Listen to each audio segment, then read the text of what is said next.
Welcome everyone to Mental Up Book Verse. Hi YouTube family and booktubers, Imade here, and welcome to my YouTube channel, Mental Up Book Verse, where together we'll talk about books related to productivity and growth that can help us in various aspects of our lives.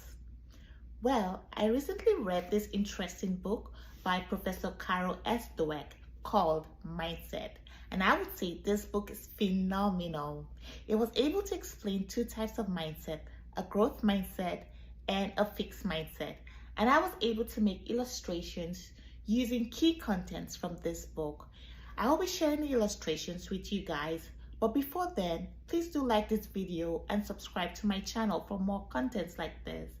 Without further ado, please watch these illustrations and I'll see you guys pretty soon. Check it out.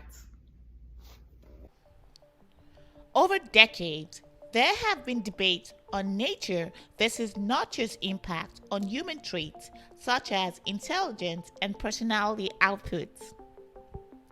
The book Mindset sets the stage for these arguments. Based on research and anecdote, Professor Dweck illustrates key claims within two mindsets. That is, a fixed mindset in which qualities such as intelligence are carved in stone, and a growth mindset in which these qualities can be cultivated. What makes some 4-year-olds enthusiastic about the choice of working on a difficult jigsaw puzzle versus some other 4-year-olds who would rather choose the safer option of redoing an easy one? Or a supposedly talented athlete who once was soaring in their career but suddenly crumbles right before it peaks? Well, experts have studied both mindsets, and those in line with the fixed mindset say intelligence and personalities are ingrained and due to genetics. Others in line with the growth mindset argue that people's background, experiences, training, or ways of learning influence their intelligence. It might surprise you that the inventor of the IQ test, French psychologist Alfred Binet, falls in line with the growth mindset. The IQ test was not meant to summarize children's unchangeable intelligence, but rather to get children who at that time were not profiting from Paris public school back on track with the newly designed educational programs. Binet believed you could change the quality of someone's mind, and he recognized that people may start at the smartest but not end up the smartest. The author acknowledges that the concept of growth and fixed mindset is not a dichotomy in which one person only has a fixed mindset and the other growth.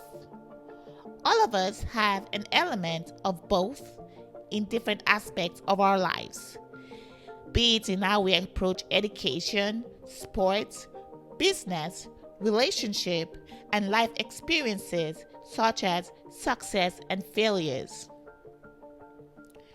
Those with a fixed mindset often see things as black and white, and based on their thinking of either you have the qualities to excel at something or you don't, and if you do, you would have to prove yourself time and time again. So you hide your deficiencies instead of overcoming them. They fear challenges and devalue effort. For them, great geniuses and talent are not supposed to need too much effort, as anything less will fall short. In other words, they go through disappointment, feeling utter failure and paralysis to move forward with their goals while blaming circumstances for these disappointments. The author likened this mindset to slaying the dragon and wishing for happily ever after. Problem with this thinking is life brings larger and more complicated dragons. In contrast, the growth mindset have the passion to stretch oneself and stick to goals irrespective of challenges that come with this. With the growth mindset, you thrive even in disappointing circumstances, as you are inclined to look for solutions rather than placing blames on outside sources or even placing labels on yourself. The growth mindset has an apt to recognize their strengths and weaknesses, which allows them to work on their weaknesses and eventually convert their setback to success. In other words, they keep improving their skills and will be able to slay the larger dragons when they appear. Whichever mindset we choose influences our outcomes in life, especially when things get challenging.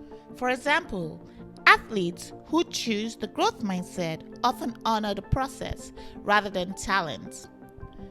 We see this with the likes of Muhammad Ali, Michael Jordan, and Wilma Rudolph. Based on their physical measurements, boxing experts initially labeled Muhammad Ali as not having the natural qualities of a boxer. But Ali applied the growth mindset by keeping his mind sharp and working out strategies that helped him defeat the legendary Sonny Liston. Michael Jordan was cut from the varsity team, and he wasn't recruited to the college he wanted, but having a growth mindset helped him thrive in basketball, and today he's known as the greatest player of all time. Wilma Rudolph, despite her physical limitation due to childhood illnesses like polio, which caused some paralysis to her left leg, yet she wasn't deterred by her circumstances. She practiced her way to winning 3 Olympic gold medals for sprint and relay in the 1960 Rome Olympic.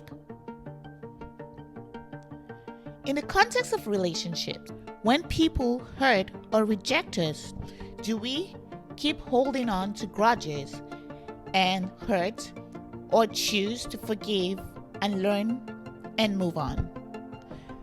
Growth mindset applies to the latter. Do we go into romantic relationship expecting our mates to be our perfect fit with little or no hard work, which is a form of fixed mindset perspective? Or do we go into the relationship knowing issues will arise and our avenue for better understanding our mates? This is a growth mindset. Here, there are no expectations for Prince Charming or princesses to be saved. You both work out improving your intimacy. It is important to note that you can gain success with a fixed mindset, but sustained success is guaranteed with a growth mindset. The author acknowledges that other factors come into play, such as availability of resources that can help buffer the challenges to getting our goals. For example, access to good education, network of influential friends, and perhaps being at the right place at the right time. Ultimately, if we choose to have the growth mindset, we will have a high probability of making our goals attainable. There you have it, 2 mindsets with a huge impact in different aspects of our lives. Well, to review this book, I believe Professor Dweck did an awesome job in the writing of this book. This book was written in pure English and good diction. She did not use a lot of big vocabularies that can sometimes throw off a reader, but this book is easy to assimilate. It has a total of 264 pages of good content and 8 chapters. I was able to finish this book in 3 days with my somewhat busy schedule. I believe you can finish this in less of a time if you're not too busy and you're a fast reader. Or you can finish this book in about a week if you're someone that likes to take your time in reading a book. So this is a great read, and I would highly recommend this for book lovers, especially those who love to read non-fiction books like me and productivity. This is a good one. So thank you so much for taking the time to watch this video. And if you've read this book, I would like to hear your comments. Please do write your comments below, and I look forward to reading them. And if you're in the process of wanting to read the book and you have questions related to the book, please don't hesitate to write your comments below, and I'll be reading it. And if you enjoy a video like this, I'll be releasing a new video every week. So please like and subscribe to my YouTube channel. And remember, guys, do keep your mental health up. And I'll see you next week. Be well, my friends. Bye.